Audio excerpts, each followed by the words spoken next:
उजाला live खबरों का उजाला। Channel को लाइक और सब्सक्राइब करें और हमारी सारी महत्वपूर्ण खबरों को अपने मोबाइल पर पाएं। कांग्रेस पार्टी के नवनिर्वाचित राज्यसभा सांसद प्रमोद तिवारी ने महाराष्ट्र में आए सियासी संकट को लेकर बड़ा बयान दिया है। कांग्रेस नेता प्रमोद तिवारी ने कहा है कि महाराष्ट्र में सियासी संकट चाहे जितने भी कठिन हों, लेकिन वहां पर महाराष्ट्र विकास आघाड़ी की सरकार हर कीमत पर रहेगी। कांग्रेस नेता प्रमोद तिवारी ने दावा किया है कि जरूरत पड़ने पर महाराष्ट्र आघाड़ी की सरकार बहुमत भी साबित करेगी और पूरे 5 साल महाराष्ट्र की सरकार चलाएगी। शिवसेना के बागी नेता एकनाथ शिंदे के उद्धव ठाकरे पर विचारों से समझौता करने वाले आरोपों को लेकर भी प्रमोद तिवारी ने प्रतिक्रिया दी है। उन्होंने कहा है कि भारतीय जनता पार्टी की विचारधारा ने देश को बर्बादी के कगार पर खड़ा कर दिया है। देश के नौजवानों और किसानों के साथ ही अर्थव्यवस्था को भी चौपट कर दिया है। महाराष्ट्र में कांग्रेस पार्टी, एनसीपी और शिवसेना का यह गठबंधन बीजेपी की नीतियों के खिलाफ ही बना था।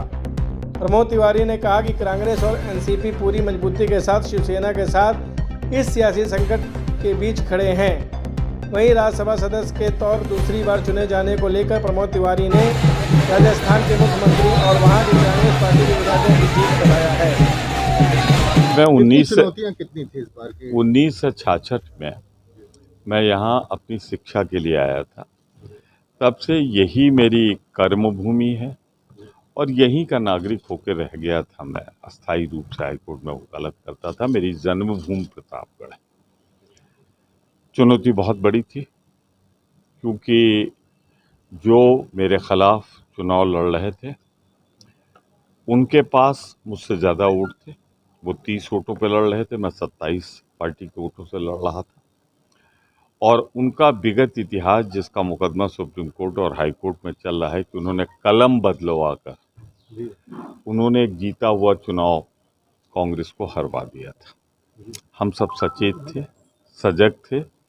मैं राजस्थान के सम्मानित विधायकों का और विशेष रूप से वहाँ के मुख्यमंत्री अशोक गहलोत जी का और सभी कांग्रेस जनों का आभारी हूँ कि राजस्थान का एक चरित्र है।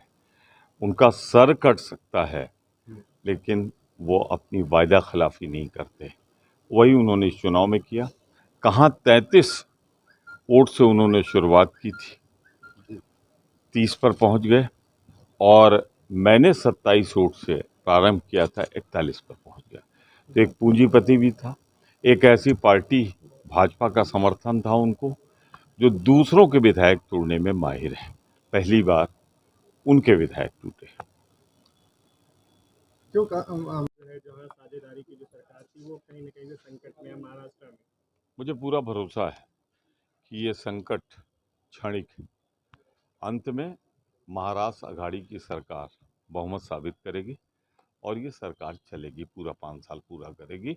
बाकी इस संदर्भ में तो महाराष्ट्र की इकाई हमारी सारी स्थितियों से आपको अवगत करा सकती है। ये कहा जा रहा है कि विचारों से समझौता किया जिसके बदौलत ये नौबत आई है।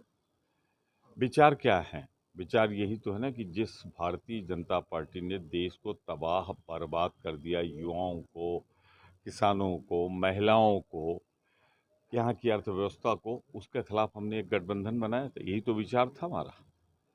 तो हम उस विचारधारा पर कायम हैं। कांग्रेस पार्टी और एनसीपी जो उसके दोनों सहयोगी दल पूरी मजबूती के साथ उनके साथ खड़े हैं। वो तिवारी अपराजय हैं, उनको कोई हरा नहीं पाया, कोई चुनाव हारे नहीं, इसकी क्या वजह मानते हैं? मैं एक तो कांग्रेस जनों का प्यार, मतदाताओं का स्नेह और मैं ईमानदारी से चुनाव के पहले भी अपने क्षेत्र को इबादत पूजा का दर्जा देता हूँ। चुनाव के बाद भी मेरा रुख में कोई परिवर्तन नहीं आता। निर्वाचन आयोग की सूचना समाप्त हो जाती कि अब चुनाव समाप्त हुआ, लेकिन मेरा प्रचार चलता रहता है 5 साल तक।